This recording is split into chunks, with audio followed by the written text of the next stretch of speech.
Teman-teman Human Resah Talk atau Yes, HR Talk. itu dia opening. Gue dipaksa guys. Oke, Karena kali Dim, ini opening lu tuh sangat ikonik Dim. Jadi lu aja openingnya. Ya, jadi Kaku coy, tenang, kaku, bukan kaku, tenang, menghanyutkan. Makanya banyak cewek-cewek tuh yang Iya. penasaran gitu loh sama lu. Gila ini karena ada visual, gue ingin mengacungkan jari yang nggak dibolehin buat ditunjukin nih. di blur. Gue tunda dulu aja deh. Oke, teman-teman, untuk episode kali ini kita mau masuk segmen ngopi lagi nih, ngobrol viral. Mantap. Mungkin teman-teman udah banyak yang tahu nih, kira-kira beberapa hari belakangan ini ada sesuatu yang viral, mungkin di sosial media, di Instagram. Itu belum ya. Kita belum riset. Link di description ya kalau yang mungkin berminat. Harganya juga bisa dicek. Ada price list. Terus ya kita akan bahas ya beberapa platform, mungkin dari ada yang dari Instagram atau dari Twitter, pokoknya info-info yang kita juga nggak tahu sih legit atau nggak, cuman ya udah kita hebohin aja di segmen ini di ngopi atau ngobrol viral. Siap. Kayak gimana nih selanjutnya nih? Nggak ada lain dan nggak bukan, weekend kemarin itu kayaknya memang penyelamatnya emang Hana Hanifah. Kenapa? Karena weekend full itu isinya cuma Dinda House sama Rembayang doang sih, Dim. Iya. Sampai bosen ya. Iya. Dinda Hau lagi. Tapi sejujurnya gue nggak tahu loh awalnya Dinda Hau itu siapa. Sama sih, gue juga asli. Apalagi pas dikasih tahu ada tulisannya Ta'aruf. Oh oke, pantesan makin viral. Ternyata ada juga nih artis atau mungkin selebgram yang masih Ta'aruf ya. Iya. Bagus sih sebetulnya, cuman ya untuk kenapa bisa jadi viral nih kita akan bahas nih di segmen ini nih. Cakep nih Dimas nih, udah dapet nih ininya nih. Bridgingannya enak loh, halus udah bagus nih. Jangan gua terus guys. Gimana nih teman-teman? Gali. Gua ngapain nge-share? Ya, ntar ya, nyari dulu kontennya guys. Kemarin itu kan yang paling kenanya kan tentang yang dia tuh masak Indomie itu nggak bisa, dan dia ubu itu udah jadi kuncian dalam pernikahannya. Gue hampir menjelang 9 tahun pernikahan tuh ubu tuh kayaknya sesuatu yang nggak pernah gue rasakan. Ubu tuh kayak gimana sih? Iya zaman sekarang tuh. Nah itu dia tuh. Ubu tuh maksudnya gimana sih? Dim, lu kan baru dapat pacar nih, ubu gimana nih? Di sini mungkin bisa diartikan dalam membacanya atau tulisan atau bentuk emot itu tuh sendiri tuh W sama U. Mungkin ada orang yang unyu kali ya. Iya, atau maksudnya kali ya. Cuman gue nggak tahu itu mungkin karena dari istilah-istilah sering nonton drakor atau apa, gue juga kurang tahu sih, sumpah. Gal, lu tahu nggak Gal? Tuh apa sih Gal? Gak tahu emang apaan sih, mungkin so sweet atau sesuatu seperti itu. Untuk di umur kita ngomongin kayak apaan sih nih? Iya gue gak ngerti, udah beda jauh. Maksudnya gitu apa sih? By the way si Dinda Hau itu umurnya berapa sih? Bentar, gue sambil googling juga ini ya. Jadi umurnya dia tuh berapa gitu? Coba ya, kita cari dulu. Berubu ria gitu loh maksud gue.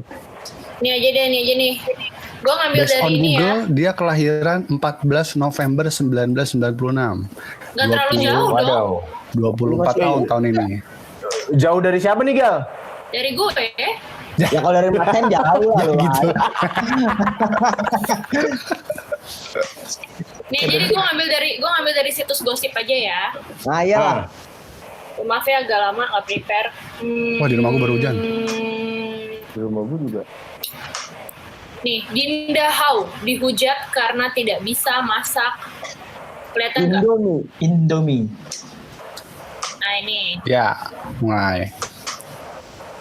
Gue sebenarnya awalnya enggak sih kenapa viral. Jadi awalnya tuh kan mereka viral karena mereka taaruf ya. Iya. Itu awalnya. Prosesnya singkat lah dan sweet, ya udahlah gue ya udah gitu, orang taaruf kayak sekarang makin banyak dan nggak salah juga, itu kan pilihan. Terus heboh kedua adalah gara-gara dia bilang dia nggak bisa masak mie instan gitu.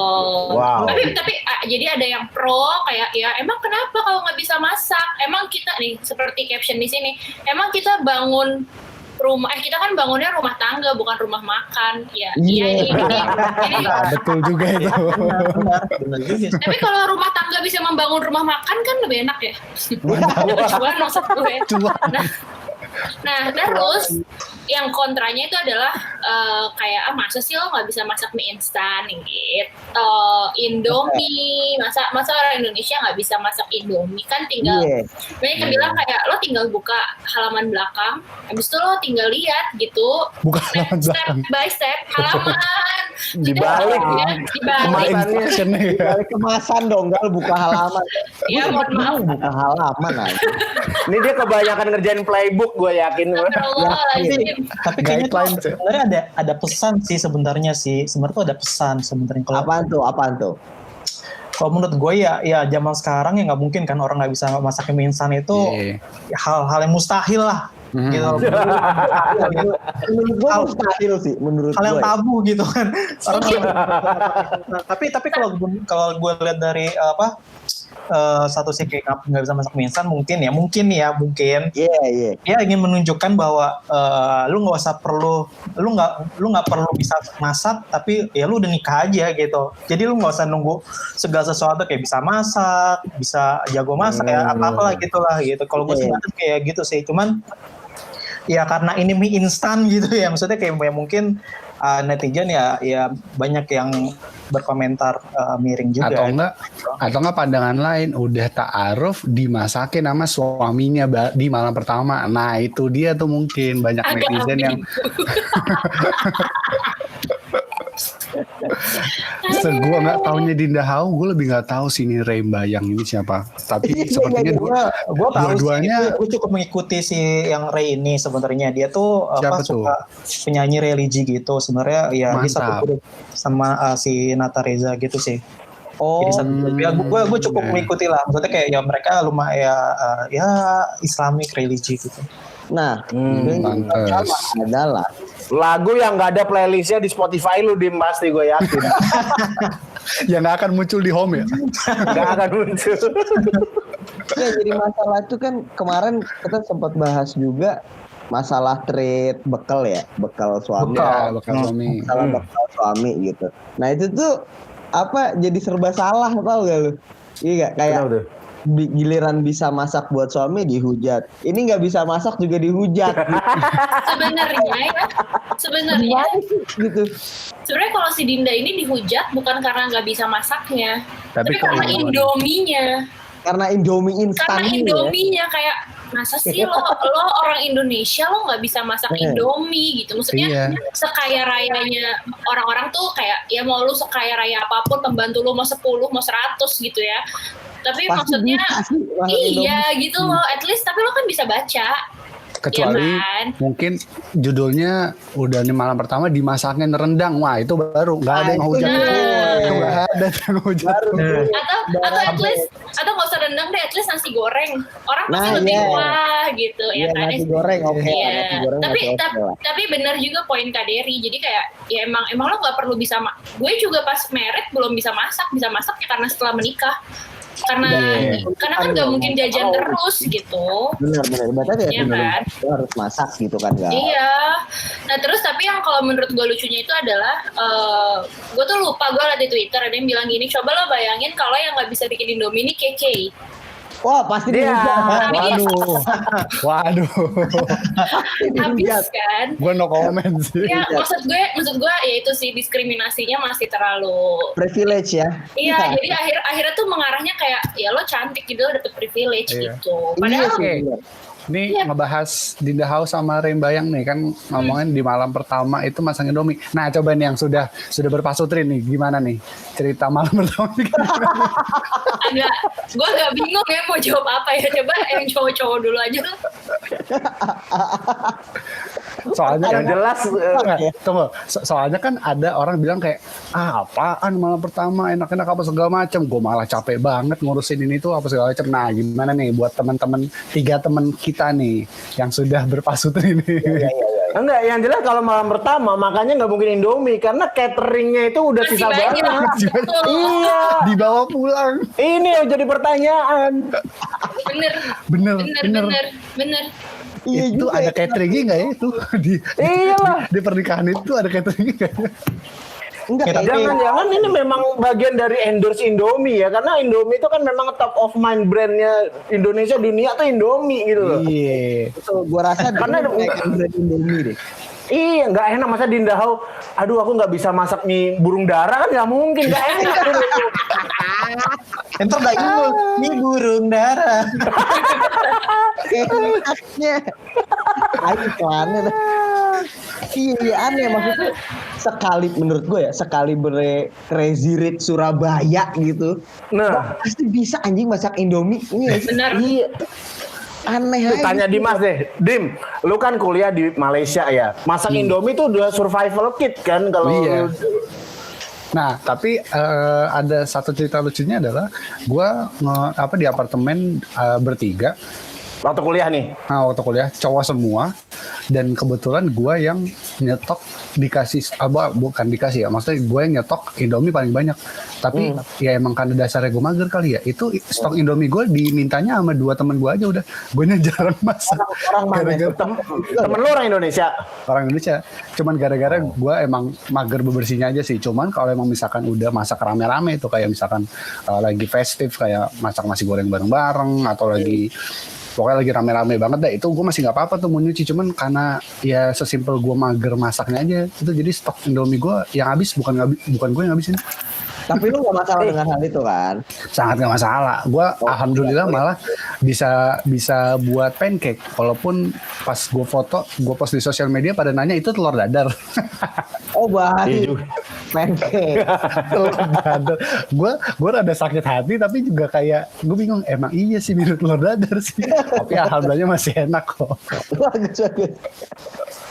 Tapi gue aneh ya dengan Indomie ya. Maksudnya Indomie tuh sekarang saking udah gampangnya didapat, orang tuh kreasi makanan tuh pakai Indomie tuh jadi kehilangan esensi ya. Ini namanya kan mie instan. Dia bikin namanya martabak Indomie yang bikin jadi ribet. Maksudnya esensinya simpel kenapa dibikin jadi iya itu maksud gue. Karena hilang ya. Iya. Mungkin Dinda House itu kayaknya juga mau ngeritik ya. Anda yang konten-konten kreator bikin mie aneh-aneh nih simple aja dia udah nggak bisa gitu. Apalagi disuruh bikin Indomie digoreng lagi kan, digoreng lagi itu masih lu. Iya makanya. Tapi emang jadi pertanyaan itu sih kayak tadi yang Mas Hendra bilang. Kok masih mikirin gimana cara buat masak ya itu catering dari nikahan masih berlimpah seharusnya. Iya benar. Kemarin apa karena memang pernikahannya diadakannya pada saat PSBB atau Covid kayak gini kali ya makanya cateringnya jadi terbatas apa gimana gue juga kagak tahu sih, cuman masuk akal banget yang dibilang sama Mas Hendra itu pasti berlimpah. Sebenarnya kalau menurut gue sih dia karena lagi unyu kalian tau unyu nggak sih, pernah dengar unyu nggak sih? Kalau unyu masih kalau ungu gue bingung. Mereka tuh lagi anget-angetnya gitu loh, jadi ya jadinya PDA, intinya sih PDA ujungnya gitu. Mereka iya kan, tapi sebenarnya mereka mau ngumbar kebahagiaan sih ya nggak salah ya. Netizennya aja sih yang apa-apa komentar. Tapi iya sih, netizen emang dewa sih mulutnya parah, pedih banget. Kalau dari gimana nih? Dari tadi nggak banyak berkomentar. Iya nih, abis malam pertamanya gimana? Jangan-jangan dia promi sedap nih, bukan Indomie nih. Enggak. Mie burung dara double. Plastiknya atas bawah. Ayo burung dara dah. Burung dara, Cip. Ya nggak gimana kalau gue mah maksudnya Ya, yang pasti gue nggak kepikiran Indomie. Kedua, Apa lu malah mesen makanan dari online nih? GoFood ya, GoFood. GoFood. Kedua ya, di malam pertama ya kayak gue fokus tidur istirahat coy. Oh capek. Wow. Capek lah. Oh beneran. Lelah bro. Iya beneran capek. Berarti nanti gue juga merasakan tuh bentar lagi. Kapan tuh, Will? Doakan lah. Tapi ya gue pikir-pikir tentang Indominya, menurut gue Dinda Hout nih jangan-jangan dia juga kritik produk nih. Jadi kita udah berpuluh-puluh tahun makan Indomie, mungkin kemasan Indomie itu memang nggak praktis. Jangan-jangan dia usul mungkin Indomie dibikin puyer atau saset yang tinggal buka doang gitu. Itu tuh udah ribet. Iya gitu. Jadi bubuk. Sedih tuh udah iya tinggal buka minum gitu loh kayak minum Anjing puyer anjing. iya kan jangan-jangan tuh memang kritik produk gitu loh. Gue rasa sih secara nggak langsung ya kan. Iya. Lu bikin instruksi di kemasan itu ribet. Segitu ribet berpuluh-puluh tahun kita kayak gitu udah bikin lu saset effervescent enggak atau apa gitu loh. Mungkin kayak gitu. bisa jadi ada Dinda Hout memang jenis produk gue yakin dia UI UX manager gue yakin nanti. yakin sih. Gal. Rekrut Gal. Gue lagi ngajarin manajer. Intern dulu. Tentang Dinda Hout dan Indominya ya. Ya. Dan yang kedua tadi apa ya? Mau ngebahas apa ya? Tentang yang lagi viral-viral ini ya. HRD yang Kemarin. ini bukan sih? Oh iya. Arogan. Ini baru nih. Ini seru nih. Nih. Oh iya, ini nih. Nafsu, Bidangnya nafsu. Derry nih. Bidangnya Nafsu. Derry nih. Bentar, Nafsu diri nih. sebentar ya, geng, mana ya filenya? Di-share di mana sih capture-annya? Ada di grup. Lagi di Twitter kan ada apa? Akun namanya HRD Bacot ya. Ada dibaca Twitter kan di Twitter tuh ada akun HRD Bacot dan si HRD Bacot ini nge-share capture-an ya Mas ya. Ya ada. Ada yang ngangkat juga di koran suara.com. Bentar gue cari. Juga ada. Oh iya. Oh, gue nggak bisa buka Twitter dari laptop. Wah, kalau udah sampai ke situ Kalau sampai masuk koran epic sih. Ada nih gue share lagi Iya, apa lagi makanya. ini. Oh, udah deh, find it. Semua teman. Ada di Google aja nih. Ada HRD. ada nih suara.com. Ya. Bentar ya. Salah.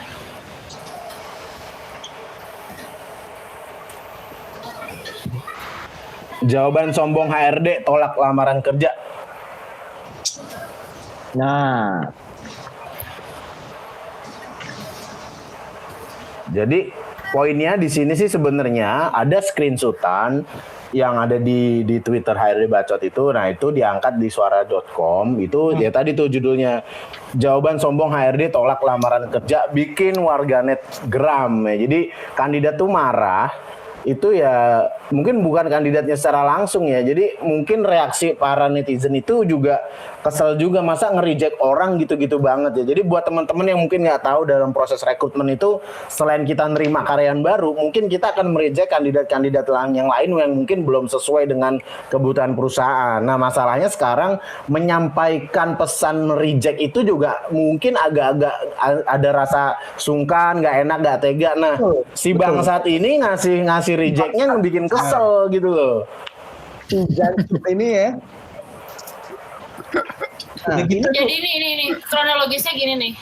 Jadi dia itu daftar, terus sama HRD-nya katanya nih, gue nggak tahu juga. Dibalasnya tuh gini nih.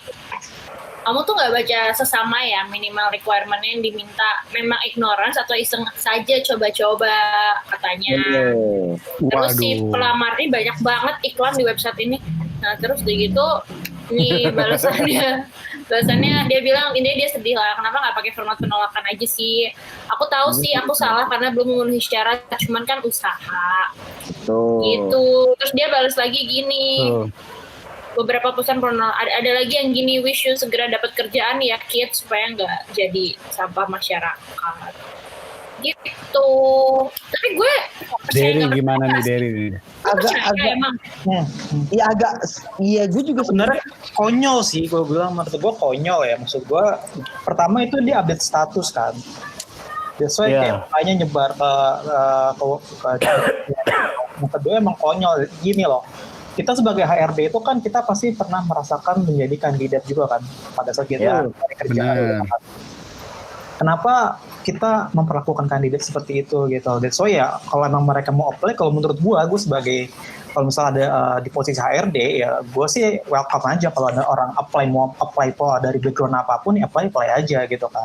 Betul. Ya kalau emang mau nge-reject ya gue reject aja gitu, nggak perlu kayak update status kayak yang dilakukan HRD ini.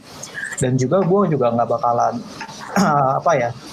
membalas menuliskan kata-kata seperti HRD ini gitu. Tapi gue penasaran sih, teman-teman kalau misalnya ada yang tahu gitu ya akun HRD-nya, sosial medianya atau namanya aja bisa kasih tahu saya sih. Gue penasaran, gue pengen ngajak ngobrol dia.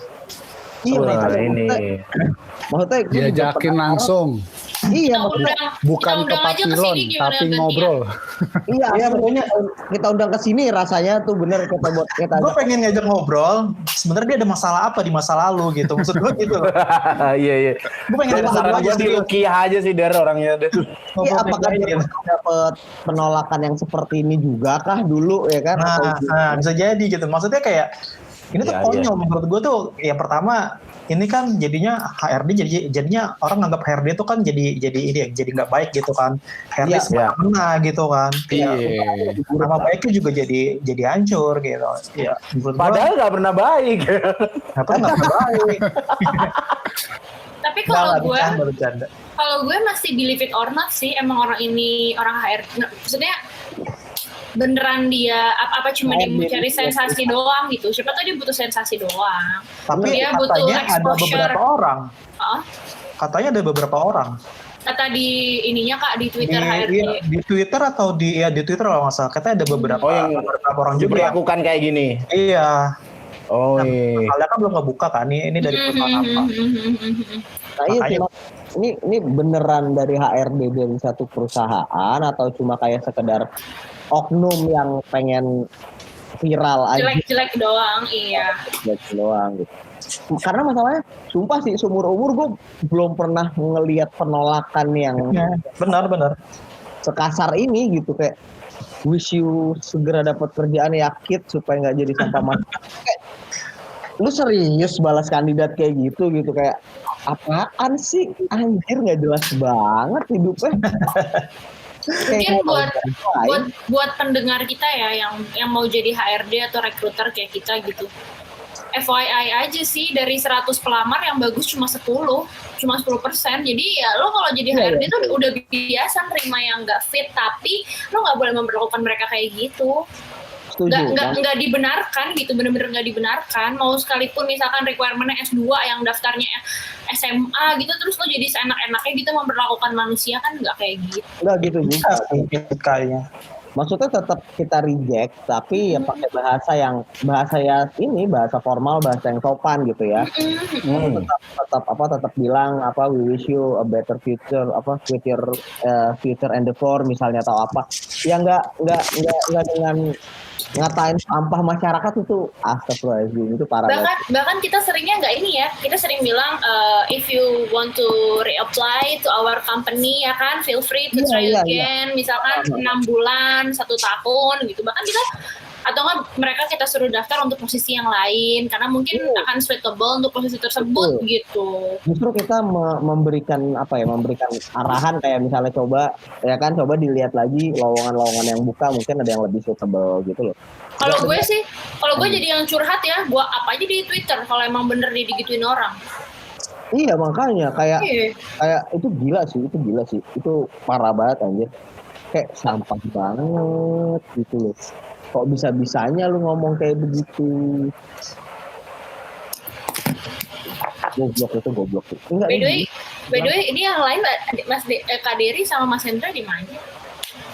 Jadi kalau menurut gua ya sekarang tuh kerjaan rekruter tuh udah sampai tahap yang agak-agak berbahaya. Kenapa? Karena sekarang nih kalau mungkin bos-bosnya atau CEO-nya kan semua itu pada aktif tuh di sosmed ya kan. Sekarang tuh orang kalau dapat rejection dan rejectionnya itu bangkai kayak begini, itu tinggal ngetek doang. Benar. Iya.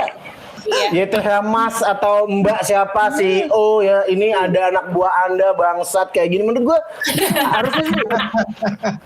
Iya, ini bener-bener bego. Dan bego yang kedua menurut gua, si HRD ini kayaknya juga harus belajar lagi bahwa nge-reject orang itu ya sekedar dia belum sesuai dengan posisi, nggak langsung jadi sampah masyarakat. Bedain yang sampah masyarakat sama orang rejection aja dia udah ngaco gitu. Jadi Iya, setuju. apa lu makna sampah masyarakat? Orang ketika di reject itu juga bukan berarti dia bego atau sampah masyarakat. Ya belum fit in aja sama perusahaan lu. Dan juga emang manpower perusahaan lu butuh berapa sih dari sekian pelamar? Paling cuma 1 atau 2. Apakah sisanya itu semua sampah? Ini menurut gue ARD-nya juga kayaknya, gue bener kata Derry sih, kayaknya dia punya kelainan jiwa ya, karena orang kayak apa dapat kepuasan psikologis dengan memamerkan ya kata-kata yang sampah kayak gini di depan publik ya, menurut gue orang sakit sih. Bener. Dia sampai update status. Yang gue kan, bingung juga maksudnya. ada tulisannya gitu kayak that's why I love my job, terus gue kayak Iya, apa kenikmatan apa, menyiksa sadomasokis lu atau gimana? Iya, maksudnya kok lu ya bangga that's why I love my job gitu. Ya kayak anjir, ya jadi kita sebagai HRD kan ngelihatnya kayak lebih ke jijik gitu, kayak kita juga HRD tapi enggak Bener loh. kayak Bener.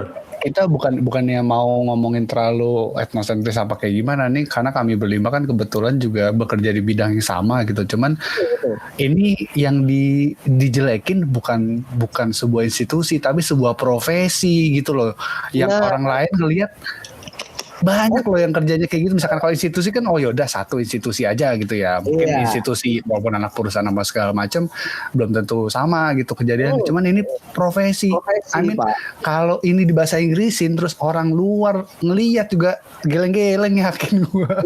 Iya makanya maksudnya kayak HRD Indonesia kayak gini kelakuannya kan gitu, jadi teracuni lah masyarakat. Padahal salah satu pagar atau garda depan perusahaan juga kan HRD. Iya. Kalau nggak ada HRD ya mau siapa tuh yang ngerjain payroll, yang ngerjain rekrutmen, nggak ada gitu. Iya. Itu parah sih itu HRD kayak gitu. Sumpah. Buat teman-teman yang tahu, tadi Derry bilang dia nggak ngajak ke papilon kok buat partai, dia ngajak ngobrol.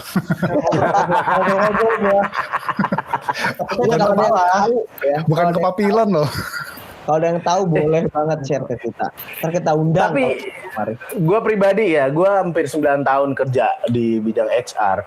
Nge-reject orang itu aja rasanya tuh masih, duh gimana ya nanti perasaannya. Gue aja masih ngerasa loh. Sumpah. Gak enak hatinya lebih gede daripada kewajiban kita tuh. Iya, apalagi tuh. Iya. Apa ya, kadang-kadang tuh mau ngirim rejection letter kayak antar dulu deh gitu loh, kayak gak enak gitu hati. Iya, bener. masih kayak berharap tiba-tiba usernya mau atau tiba-tiba bisa masuk, ya kan? Kadang nanya berkali-kali, yakin ya reject, yakin ya gitu. Kadang nanyanya harus berkali-kali gue untuk oke, kirim gitu. Iya bener. Jadi kok dengan entengnya gitu loh mulutnya, ya Allah. Karena ada kandidat bagus ya terpaksa kita reject, bukan karena memang nggak bagus, memang kebutuhannya cuma satu doang masalahnya. Jadi mau gimana? Itu dia. Dan sejujurnya gue selama bekerja as HR recruiter atau talent acquisition gitu ya, itu super duper banyak banget CV yang nggak fit dengan yang gue pasang job postnya gitu. Misalnya job postingnya apa, kebutuhannya apa, yang lamar tuh super duper banyak banget yang apa ibaratnya yang nggak sesuai gitu dengan itu. Tapi apa iya kita mau ngomong kayak gitu kan enggak ya gitu. Dan itu nggak cuma satu loh, itu mungkin bisa ada ratusan CV yang nggak fit gitu kan, yang jauh banget dari requirement. Masa satu-satu mau lu bilang maaf ya kamu sampah gitu kan, enggak gitu kan. Aneh banget gitu. Maksimalnya mungkin kayak geleng-geleng mikir kok apply ya udah gitu aja. Paling gitu doang. Paling kita buset jauh amat nih requirement-nya. Enggak, udah. Kalau ada CV yang lucu, coba sumpah. Kalau ada CV yang lucu paling kita anjir CV-nya kayak gini, udah selesai gitu. Udah. Mention nama, kita nggak mention apa gitu loh. Mentak-mentak keluarnya di HR Talk kan paling. Iya, betul. Mulutnya kan. Aduh itu epic banget ya Allah ya Robby. Aduh. Gue ngelus gak ada sih baca yang itu. Kok ada? Bagi Anda ya HRD-nya ditungguin Derry ya. Nanti dijapri aja Derry deh. Ya print dari sosial media gue nggak apa-apa. Kalau emang lu laki, ya kalau emang lu laki. Ini belum tentu nih gendernya ini soalnya. Iya. Kalau. Iya kalau ya. Siapa tahu Simel. Punya dua dong. Ya kan ada opsi. Gua terbuka dengan Ibaratnya jenis ya. merasa HRD paling wah ya kan, katanya that's why I love my job. Coba tuh ngobrol deh sama Derry deh, sebel banget. Iya tuh. Klik aja namanya di LinkedIn. Ini kocak, sumpah ini kocak banget sumpah. Kocak gue pas baca, ih anjing ini apaan ya. Awalnya gue nggak ngeh men, terus pas gue baca, oh ini penolakan HRD, ya Allah kok kayak gini ya gue bilang. Atau gue kira awalnya bercanda, maksudnya kayak apa gitu loh. Mungkin dia belum pernah disantet Mbah Sukro sih Der. Belum pernah datang nih. Iya. Kan bener. Mbah Sukro nih. Orang-orang muntah paku, dia muntah amplop coklat. Anjir lebar banget anjir, susah. Iya, buah-buah. Iya. Mas gue tadahin mas, gue jual lagi.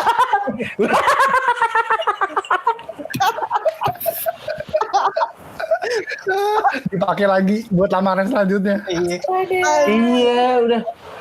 Gue baca di apa ya, di HBR ya, Harvard Business Review itu udah ada angka presentasi bahkan 70% itu karyawan internal ya. Itu nggak suka dengan HR karena HR itu dalam tanda kutip itu sering nggak bisa memberikan advokasi terhadap kebutuhan karyawan. Itu sebuah penelitian. Business Review. Dan ini ditambah lagi yang beginian udah makin udah kacau. Makin sekarang apa tuh? Iya. Mungkin gini kali ya, apa banyak divisi atau mungkin departemen-departemen lain yang merasa tidak nyaman juga kali ya atas penolakan, kayak misalkan ngedeketin klien terus kliennya nggak ngebales atau kliennya bilang apa segala macam. Itu mungkin banyak terjadi, dan tapi karena bukan ranahnya kami, jadi kayak oh ya udah kami tidak terlalu tahu atau mungkin terlalu mengambil pusing. Cuman ini tiba-tiba tulisan HRD, kayak gue selama ini ngelihat headlines mau di mana aja, mau di Line Today kayak mau di homepage-nya Yahoo apa segala macam, cukup jarang loh ketemu tulisan HRD. Terus tiba-tiba sekarang sekalinya muncul begitu bahasannya. Wah, masa kayak waduh ini orang menjelekkan gitu. Profesi banget. Jelek banget gitu kan HRD. Tapi bener kata Mas Hendra sih, di perusahaan gue sebelumnya pun tuh banyak yang kayak mengeluhkan kok HRD begini, kok HRD begitu gitu kan, kok divisi HRD bukannya ini tapi malah begini gitu loh. Dan nah itu yang mungkin gue lakukan ke teman-teman dulu di perusahaan yang lama, yang sekarang pun gue juga sama sih, maksudnya coba mendekatkan diri ke karyawan gitu, maksudnya kayak ngobrol bareng, ketawa bareng, ngopi bareng, ngerokok bareng gitu kalau misalnya memang ngerokok gitu kan. Jadi sejujurnya karyawan jadi enjoy gitu, maksudnya mau cerita atau curhat masalah dia di kantor ke kita enak gitu, cerita gue sebenarnya punya masalah tapi gue nggak ngomong, ya akhirnya kan kita tahu masalah dia apa, ya kita bisa nge-up gitu entah ke manajer kita, entah ke siapa, tapi tetap ada filternya kan, maksudnya ada yang harus dikerjakan, ada yang enggak gitu sih. Kayak ya mungkin sekarang HRD beda kali ya sama HRD zaman dulu yang bener-bener strict banget. Kita sekarang HRD yuk kalau lu mau cerita ya monggo, kalau ada apa ya monggo, ada yang bisa gue bantu ya. Benar-benar. Ya kan, jadi jangan berpikir dia tuh songong apa sombong gitu ya, enggak juga, kita juga karyawan aja. Iya. Kita juga apply. Iya, kita juga apply. Ibaratnya dikira HR Talk ini apa? Ya ini memang saran buat apply kita. Ini caranya ngejual diri kita loh. Terselubung ya. Terselubung anjir. Aduh. Karena mungkin kalau dari mungkin terakhir kali ya pandangan gue akan HRD kayak gini, mungkin ya bisa ada tulisan 70% statistik itu kalau mereka kurang suka sama HR ya karena kami harus punya satu wajah untuk karyawan, satu wajah untuk perusahaan atau manajemen gitu loh. Ya mungkin tidak semudah itu, tapi kalau memang misalkan bisa ngajak ngobrol, nongkrong apa segala macam, kami pasti bisa banget sih kalau untuk urusan seperti itu ya. Karena ya bukan bermaksud untuk yaudah deh gue coba ngejilat aja deh HRD kali aja, nggak usah bertujuan untuk itu. Kita juga mau lu ngobrol biasa juga kita bisa aja. Iya benar. Mau lu tujuan lu apa selanjutnya mah itu udah urusan lu dah. Yang penting ya jangan berpikir seperti itu dulu sih, karena ada pasti, tapi gue tidak bisa bilang itu mayoritas atau minoritas, tapi kami sih ini berlima ini ya tidak seperti itu sih. Kalau emang mau ngobrol ya ngobrol aja. Betul. Oke. Dan buat siapapun human resah ya yang mungkin punya keresahan nih CV-nya yang mau direview, kita bisa bantu gratis, nggak bayar ya, asal mau untuk kita review ya. Harus review. Awalnya kita cengin ya, tapi abis itu ya Iya. Kita naikin banting ya kan.